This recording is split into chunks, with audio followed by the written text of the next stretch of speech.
Mega Man, my Crusaders, my GeekFest familia.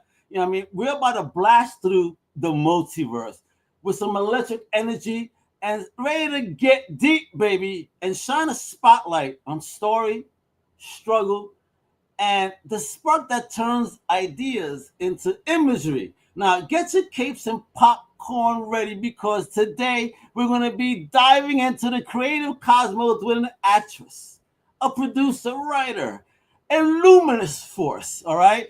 That is going to be chatting all about a new short film, The Event of. So strap in because this one's going to hit all the fields, baby. 2 bombs, laughs, and inspiration. Boom, let's get it with the one, the only, the amazingly talented Tara Jayn, baby. How you You doing? got it. Hi, how are you? I'm doing fantastic. Shit, of Jesus Christ, how much coffee this guy had.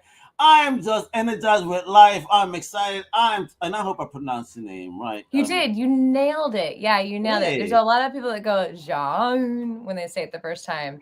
But that nah, no. I had to change my Instagram handle to help people learn to say it. I'm plain Tara Jayn, so everyone can kind of get the rhythm of the name. Yeah. No, you nailed it. Good job. Enunciate, just Jane. All right, there we go. Jayn.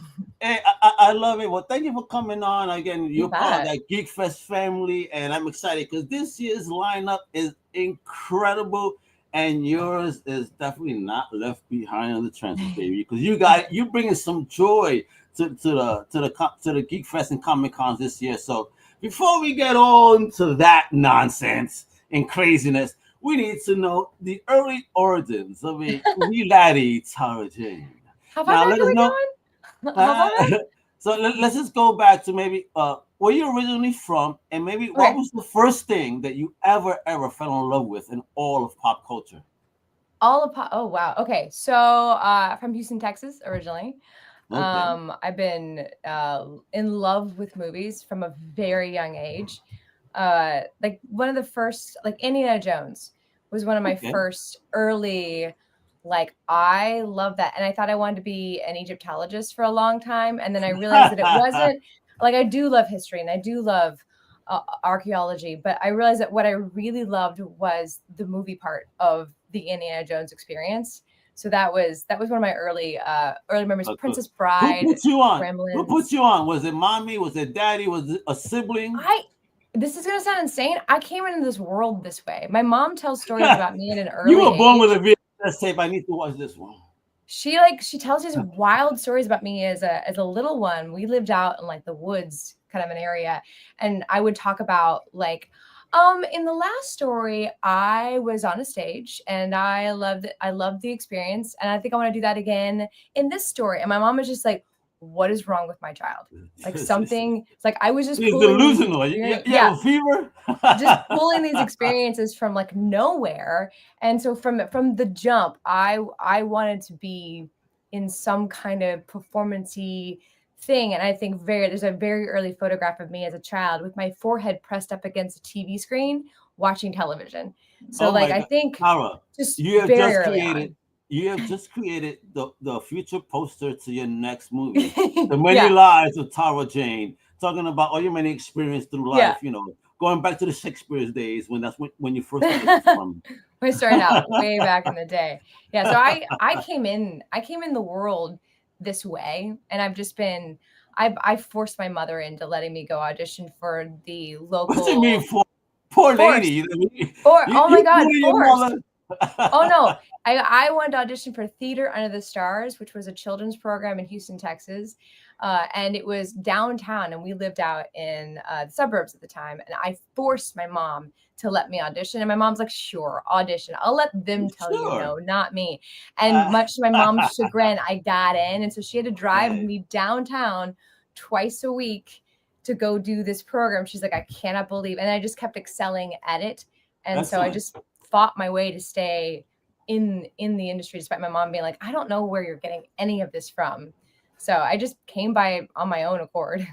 Good, good. You were built with that energy, man. Texas did you good.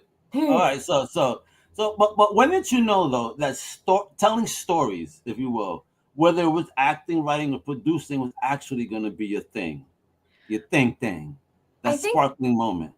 I did like most of us who want to be actors, and like I went to a theater program And in that theater program, they had one acting on film class. And I did that class and like, I was like, oh, I was doing okay at theater and I did great at acting on camera. So like, I was like, okay, I definitely love movies. I should go be a part of the movies. Let's move to LA. And so I came out to LA to do the acting thing, doing the hustle that all of us actors do when we get out here. But because when I got here in 2006, 2007, the writer's strikes happened. And I was on a momentum role as an actor, and then the strikes happened, and the world out here just completely changed. The way you got jobs changed. So I started making YouTube content with Natalie. That's when she and I met. And wait. So, I love to hear the story of the promances. The promance. Oh yeah. How'd you meet your homegirl that you wound up like taking over and dominating YT with? Come on now. So my partner in crime, Natalie Lynch, who is busy working right now, which is why she can't be here for this interview. She's working on a feature film and going to a film festival, and she is busy today. Yeah. So she and I met doing an all-female version of the Monty Python sketches on stage, and we did the Dead Parrot sketch together as like our first audition piece together, because they were placing us into different sketches, and so they would just let you try out the sketch. So she and I did the Dead Parrot sketch together, and we've been doing that sketch ever since. Basically, like that same dynamic is just the dynamic of our relationship, and so we partnered up around that time. You realize like, oh, we have really good comedic chemistry, really good creative chemistry. So we started making YouTube content together right around that same time, because there was no work for us to go get. Like all the jobs trickled down, and us newbies to the industry were not getting the opportunities that you normally got as a new person in the industry. So it's not very welcoming, unfortunately. It's tough. You gotta want it. You gotta be bloodthirsty. Yeah. So we started working and making our own content. And just through the process of making that content and having our own voice and telling our own stories and saying the things that we wanted to say, the jokes we wanted to make, the perspective of the world that we wanted to show, we started to realize like, this is fun. We enjoy this. We like doing this. And I think for me, like I started to really enjoy helping putting stories together that I really believed in, or that I thought should be told, or like I liked. And so over the years, we've started picking up new hats. So we became writers out of necessity, because we started writing for ourselves. And then we just started getting better and better at writing. And actually right now we've just finished our first feature film. We're in like the pre phases of production right now. We're to start raising money. It's called Turns Out. It's a buddy comedy set in the apocalypse, and it's very indie and very fun. We picked up the producing hat because we had to be our own producers. And so we've just gotten better and better at that over the years. And it's been so fun. And like through that process, we've both in our own ways have fallen in love with being storytellers. And we didn't even consider ourselves filmmakers until we had gone to like probably our 20th film festival with a film we had made. And we're like, you know what? We are filmmakers. That is what we are. We are. So like we've fallen in love over the years with the craft of filmmaking. And now we have our own podcast about filmmaking. Like now we're so into filmmaking. We're like, we love everything about it, from like learning what all the different, kinds of shots are, to the IB Singer take, to all that stuff. It's been like a learning process. I got to ask, look, again, when we love our things that we love, there's always a certain part of the thing that we love doing the most. What would you say is the thing that you love the most when you are creating? It's got to be like when you figure out whatever problem you're up against, you finally figure out the solution, the plan B. Because invariably, whenever you're making a movie, something goes wrong, or you're trying to make something happen. So like, for example, I was producing a short film that takes place in a casino. We only had a limited budget. Casinos are notoriously expensive to film in. And so I had to figure out the problem of how do I get my director a casino, but still be able to afford it. And so I tried every different avenue, and then realized that the thing I needed the most wasn't the casino. I needed the carpet. I just needed the floor to be the right kind of floor. So I convinced a casino to let me film in their conference room, which had the carpet. And then we brought the entire casino in ourselves. We rented all the machines that we needed. Stop playing. So that moment when we solved Gangster. that problem was like the best moment. Like I was so like that was like the high I chase every time is solving the big thing that we're trying to figure out. Like that's one of the best moments for You me. know, And then go ahead. I would have gone so gangster instead. You know what I would have done? I What? would have said, let's get some meta glasses. Everybody just go in glasses, act like nothing's wrong, but just follow these lines. In the casino. Go. Yeah, and then just collect They will not, the they won't stop you. Security yeah, won't know what's coming. they won't know that you're wearing glasses. That's it. Yeah, it's fine. You got the clear, you got the shades. Some are blind, some are not. That's all. It'll be fine. It'll be fine. I'll work out when we get there. I would be such an asshole trying to figure things out. I like that though. You're gangster. I dig that. So I need to know now. Look at you talking about you got all these things going on. You got your home girl, and you got her dominating the podcast for us. But now you got this dope film through my big old homie Billow GeekFest Film Fest. It's touring right now. What inspired the event of? Was a personal experience, or what if your imagination or something you saw in the world? I mean, what happened here? So one of the things for Natalie and I, we love absurdist humor, obviously because we love Monty Python. We had there. I don't know if you've ever seen the sketch Too Many Cooks, where the joke just keeps going and going and going. We had seen a short film at a film festival called You Can Make It in Florida, and it's this wild, insane ride, and it's in a very specific block called the what the fuck block. Oh, can I say curse words on this? I'm sorry. Of course, it's an adult show. Okay, great. Absolutely. I assumed. But so we saw that. We love those blocks. Our kind of writing and comedy doesn't normally end up in those blocks, but we really, really wanted to have something that was weird enough to end up in the more unusual things. And then one of the times, and we have that weird humor, we just don't often write it down.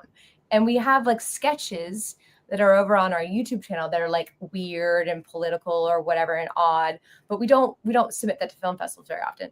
So on a flight home from a film festival one time, we were sitting through the speech they give, the safety speech, and we just started riffing on like, well, what if they were preparing us for like, in the event of that there are snakes on this motherfucking plane, Samuel L. Jackson's going to show up. In the event of you crash on a deserted island, don't talk to the volleyball. Like we just kept going on and on about jokes of like, how much worse and weird could this get? And we're like, oh my gosh, that is a weird short film.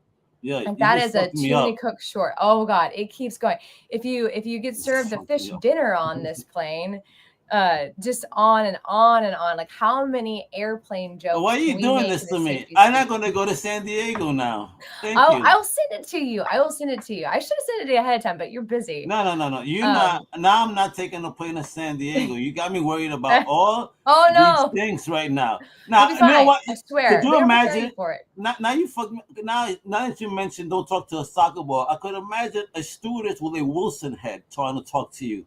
I would have freaked out. Get me off this plane right now. Yeah, if you land on another desert island, give Piggy a punch. Like it's just joke after joke about, what else could they be preparing you for based on every single airplane movie that we could think of. And so it took us months to write it because we had to chase down every single airplane where an airplane was the dominant feature in the movie. Watch those movies and then come up with the jokes that were relevant and were not just a passing joke, but just like a really truly thoughtful joke about the experience of that movie into a safety video.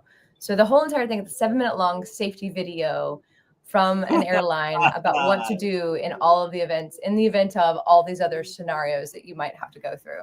Oh my God, that's not. Listen, I love parody. I love fun shit like that. That's true. Your humor is right up on my lane there. I am feeling it. Well, that's why we submitted it to GeekFest because we're like, you know what? Even though this isn't like a superhero, even though it isn't really like perfectly what they do, we do feel like that audience will appreciate this humor. Like we're like, we all take planes to these damn conventions. Yeah. So yes. Yeah. Also that. Terrorize me, snakes and what. Yeah. I mean, now you got me. Actually, my heart is really beating. Like, I cannot imagine. Like, oh please, I'm the only type of dude that could go to San Diego. I'm not sleeping. My friends are sleeping on the plane. And I'm like this the whole time. Even though the stewardess passes by, like, Yeah. So you can't take a nap? I'm like, no. You want to drink? I'm like, no. I always think I'm going to get so much work done on the plane. I make a list of the work I'm going to get done, and I never do. I sleep every single time. Really? I say I want to do the work, but I'm paranoid, so I'm like watching everybody. Watching like, everybody. Oh my God. It's like the longest 5 hours of your life. Oh my God, you have no idea. All right. So as someone wearing multiple hats, again, actor, producer, writer, right? What was it? What was it? Which role challenged you the most, and which gives you, if you will, the most joy? The most joy, probably still acting. Like acting is always what brought me to here, and like when I get to just wear the acting hat, because so often I wear the hat that's the producer hat, the writer hat, and the all the hats.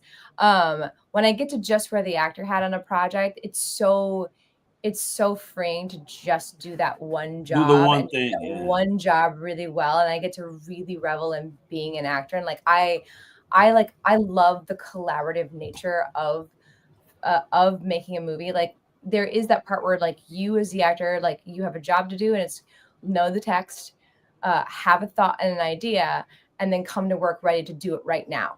Like that's the basics of the job. But when you get on the set and now you got the camera guy, like what's our shot that we're doing right now? Okay, you need me to do it this way. Like it's this really collaborative process, like more than any other acting that I've ever experienced, where like I'm like, okay, I'm talking to the DP about the framing that he's doing. Like, okay, that's your framing for this.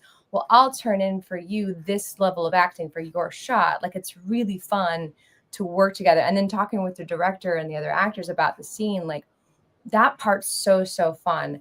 I love being just the producer. When I get to just put that producer hat, and it doesn't matter what I look like that day on set, like, I get to just put all the pieces together on the board for all of my creative people to use. Like I just bring all the toys, you guys make magic happen. I love doing that too, because I love to watch the everything I brought together work out and become a thing. Like it's a magical moment to just watch creative people be incredible and make creative magic happen. Let the magic roll, baby. That. Yeah, it's so fun. Look at you! You're like a sorceress, right? Yeah, still in that pot. I love it. Yet another role, right? Yeah, whenever I get to wear one hat, it's the best. I dig it. So, let me first off this dope poster. I mean, look at this, and that's what terrorizes me. You have to put this engines on fire. I'm like, yo, listen, my friend likes to be on the seat now, so. But I always like, can you please let the window open? He goes, why? He goes, I don't want to see if anything happens. I'm like, but I do. I want to see it all. No, man. And then you got this other one. Yeah. It's even worse. Oh, my. Yeah. Those are fun to make. Yeah. Really? I see that smile. You take great joy in terrorizing us. Oh, yeah. It was fun. Like, those are all hand. I drew all these from like us doing green screen pictures of ourselves. Hey, check you out. You draw too. Yeah, check it was fun. Girl. I do. This was fun. These were so fun to come up with. Like, what else can we be doing? And we were like shamelessly stealing. And it's part of the gimmick. Shamelessly stealing from the Fight Club insert that they use on the planes in that scene from Fight Club where they're like replacing all of them. I shamelessly stole artwork from them because I was like homaging to them. I love it. That's it. Terrorizes the shit. Yeah, it's so fun. That's me. Yeah, those were fun to draw. But great work on that. Hey, all right, so how did collaborating with your cast and crew shape the event of? Were there any moments where maybe someone you worked with brought something magical that you didn't expect? Well, this one was just Natalie and I. We had a moment of like, should we bring in more people? Should we bring in a crew? Should we bring in more cast to be flight attendants? Should we have more people in the seats on the plane?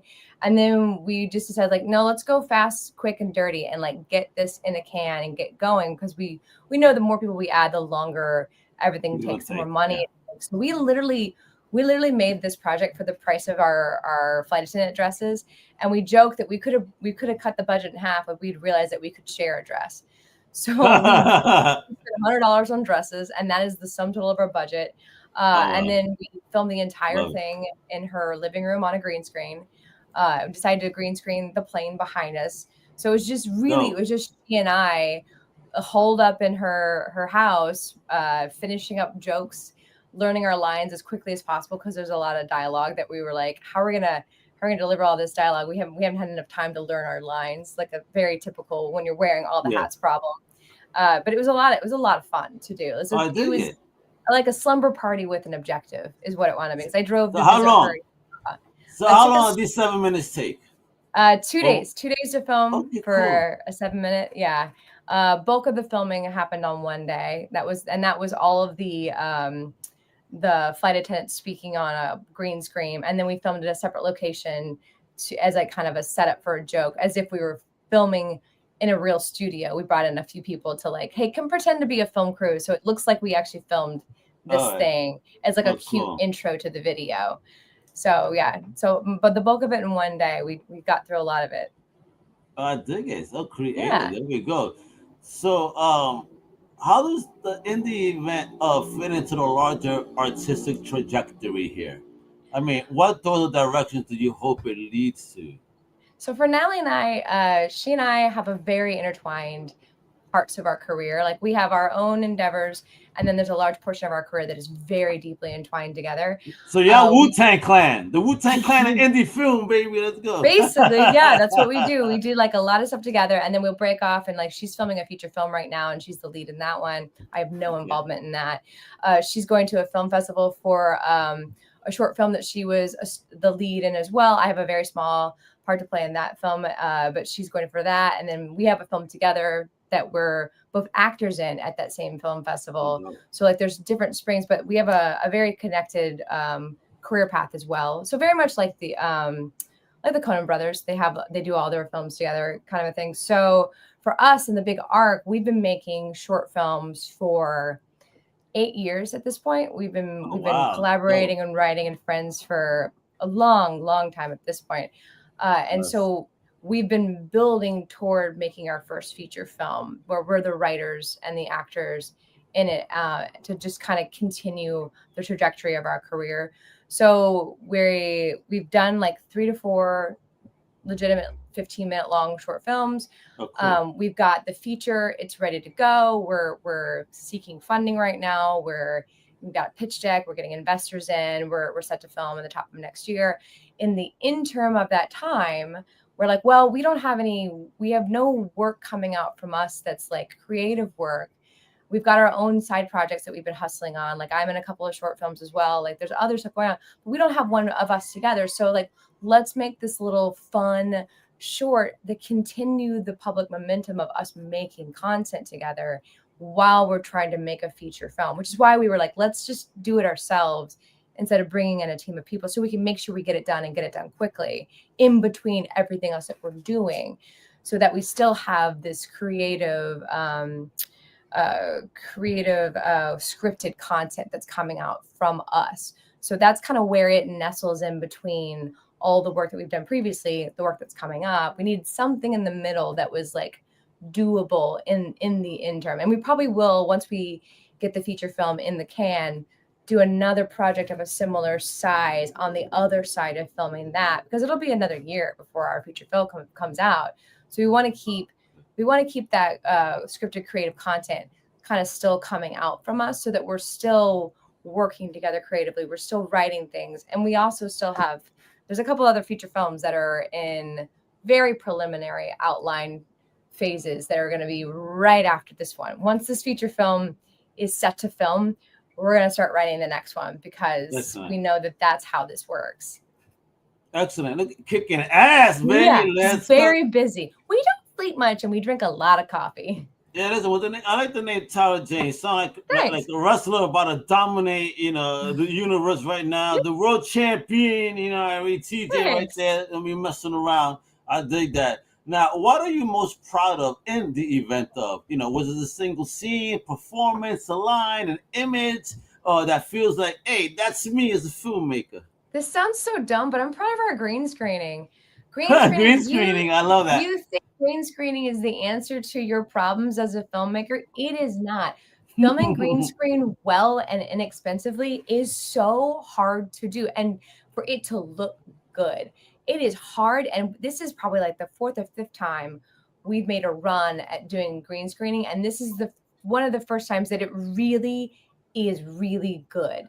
Like it's like the best it's ever been from us. This is like this. on a sheet that's the right color green. We didn't have a VOM to film on. We just did it on a sheet, like, and we lit it correctly. Lighting is insanely important, and There you go. that's Talk Nellie's about it. department. Yeah, Nellie's department is the Those were lighting. so She's those were your figured it out. lessons, huh? Oh my So gosh. lights, the right fabric, the right green. Yeah, like lighting it right and getting as far enough away off the wall as humanly possible to not get green bleed on your side. Like, it's so Yeah. much harder than you think it's gonna be. Like, people on their TikTok videos where they do this, like, Yeah. makes it seem like green screen is just, you can all just do green screen. No, to do it No. well is hard. To do this is easy, but to actually really do a good job, and I'm so proud of us. We figured it out this time. Like, we're like this close to mastering it.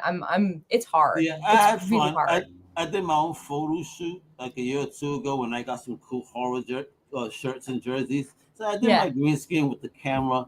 But you're absolutely right. It's the right lighting and the right distancing yourself to make it look like you are actually part of this shit. Yeah, because otherwise, exactly. oh man, and it is an art, and I'm Yeah. not no master, but if you guys got it, God bless. Yeah. There's a TikToker out there that you're does not lying. like Snow White and stuff, and she does all these like cool transitions.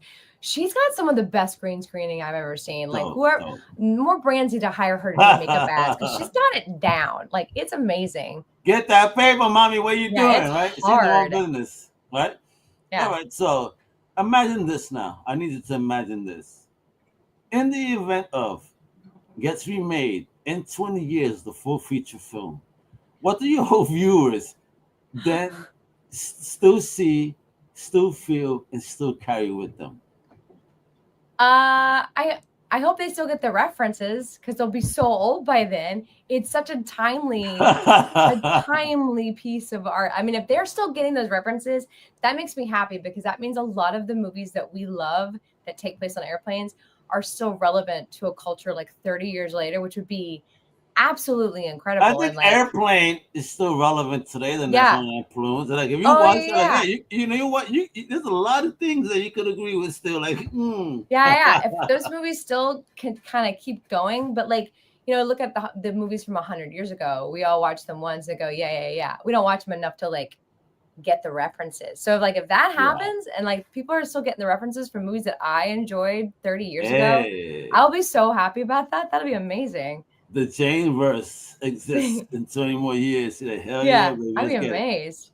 All right, but so are you guys gonna do anything fun? You know, again, the year's winding down, so are conventions and appearances, if you will. Are you guys gonna be doing anything fun where you guys are gonna be live at, shake people's hands, and talk about what you do?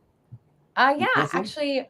So we're both going to be at the Gig Harbor Film Festival at the end of the month. What's that? That's in Gig Harbor, Washington. So it's really close to Seattle. It's a big film festival. It's a really good one. If you're a filmmaker out there, I highly recommend this film festival.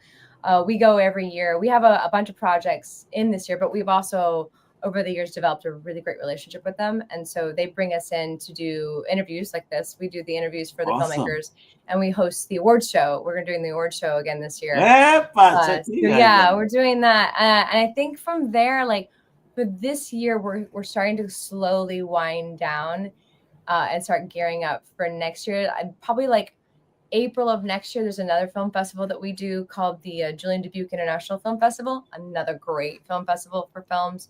I highly recommend that. We go to that one every year in the same capacity as like interviewers and hosts and stuff. It's a lot of fun. It's a really, really fun film festival. So I think those are the two main in-person things that are happening for us. Other than that, I'm kind of hoping we get to sleep a little more because it's been busy. It's been a crazy year. Oh yeah. I feel you. My hairs are getting whiter. Yeah. My hairs are getting whiter because I'm not getting naps. Now so much. What about with the pods or the YouTube? What's popping? Anything going on? So we do an ongoing weekly podcast called We're Making a Movie. We're up to episode 27 right now. So this podcast is following along in the real-time adventure of Natalie and I making our first feature film. So as we're learning things, we're reporting on what we're learning. So as we struggle, as we succeed, as we fail, we're being very transparent with that. So instead of making a behind the scenes featurette later, we're just doing it now in real time. And we do a lot of interviews. So we bring a lot of filmmakers that we've met onto the show, and we specifically gear it toward filmmakers who have made either their first and second feature film. So you can't be like 20 years deep into your career. I mean, we'd love to hear from you, but we really want to talk to the people who are still in the trenches of making indie film to learn the most recent experiences, the newest tricks and stuff. So that's our big project. We do that every week. We're taking a 2-week break for all the film festivals that we're in right now. And then we'll be back in October with live. But we got 27 hour-long episodes in the backlog. Everywhere you find a podcast, you can find this podcast. So if you're a filmmaker and you're making films, like, I highly recommend going and listening to the especially the interview episodes. We've learned so much about filmmaking, and it's very structured in the steps that you take to make a film. So, starting with writing, starting with outlining, and then going to sharing it with your friends, getting a director on board, then getting money, then getting a cast. Like, it's just following the footsteps of what we're doing. And then from there, we've got the big thing is that feature film we're working on. So, like, that's taking up the bulk of the bandwidth right now for us to get it done. So everything that happens with that feature film, you get to see it on our podcast, because we're being as transparent as humanly possible, as a way to also make ourselves do our homework, but also help other people as we are learning this stuff, because we've learned everything the hard way by throwing spaghetti at the wall and just kind of figuring it out. And so anytime we have information to share, we're happily sharing it. We do not gatekeep. We like, no, here's what you should do. Here's what we think. Here's the film festivals we like. Here's this thing. We learned this thing about money. No. We love you are my people. You are my type of people. I do the same thing. I learned this from Tom Billiard. He once said, I went to an after party he was hosting in San Diego, and he said, hey, everybody, share all your knowledge. Do you know that only probably 1% of the people in the room probably listen to you and even take action? So it's like, go ahead, share your secrets, help whoever you can. Those that want to be helped will listen. They'll do it. Yeah, it's true. Like, never worry about people stealing your ideas or whatever. I don't care about that. 1% I'm gonna die. I don't know what fuck. No idea is really original at the end of the day. Yeah. We have so many. Natalie and I have so many sketch movie concepts and ideas that, like, we're like, I'll get another one. Don't worry about it. Like, we're never ending pit of ideas. See, I love your energy, man. That's why I love this. I dig it. I dig it. All right, so I want to tell people though out there, because you really teaching me. That's right. Getting started. I really love the context of what your podcast is about. Definitely, I got to get a listen in there, because I definitely want to pick up a camera one day. My boy always says we got to make a documentary about what we do, because I do have a business partner, and he says, yo, the way we connected, the way we're building, because I'm doing the comic book thing, he's doing the film thing, but we help one another navigate this. Because we got to record all this stuff. But it's funny, the shit that happens to us, like the last Comic-Con we went to, I mean, it was a horror convention just last weekend. Something always happens to us. In this convention, we experienced our first tornado warning, where the hotel actually said, hey, everybody, it's serious. You got to hide in the basement. We were hiding in the basement during a horror convention. That's exciting. That's wild. Yeah, another time we lost our luggage in Canada. I'm like, Canada? I'm like, no, they said Canada, California, but we weren't supposed to be in San Diego, so we had to rent the car, drive down, up. It was horrible. Oh, no. And then, there was a hotel situation where we had to get our money back, and, my boy says, hey, I need this money back. Like, nah, they're playing games. Before we go to the con, should we go? And I say, sure. We thugged them out to get out. Get my money back. Yeah. We have stories, man. The convention tales of Lego and Clep. Oh my God, I hear the convention stories are wild. It's so funny. Listen, even in San Diego Comic-Con, apparently the last time I had a wild night where I had the Screen Rant party. Salute to Screen Rant. I had a good time, and apparently I don't remember much. But I was flirting. I was. Do you remember? Were you really there? Yeah. My uncle said, she said, hey, Al, not for nothing, but you are so sweet and like your words and all. Like, what do you mean? Like, the way you were talking to the girls, like, did you record me? And she goes, no. I said, damn it. Why not? Yes, that way I know what my skills should be. Record me. Having fun. This is a life of this, but just in the game, I don't just talking like this and sharing, because it's just having fun, man. This is comics, this is film. Tara Jane got this human here that's gonna terrorize me. And one of the things she very How bad could listen, it get? I Really I bad. already get worried on the plane. I think these 7 minutes when I watch it, there's no I watch horror movies to the core. I Mhm. just saw weapons, but I think that in the event of it's about to scare me more than anything. Even though you're trying to be funny, I'm like, yo, snakes, but this, like that, it could stop. happen. Yeah, stop fucking with me, Tara. Shit, bro, you messing with me. All right. Any last words for our gente out there?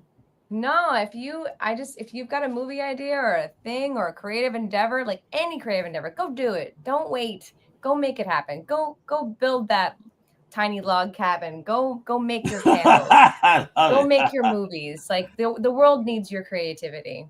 Make it happen. And listen, I want you guys to do this. Go follow Natalie and Tara right now on all the socials, the pods, everything. Check out their journey.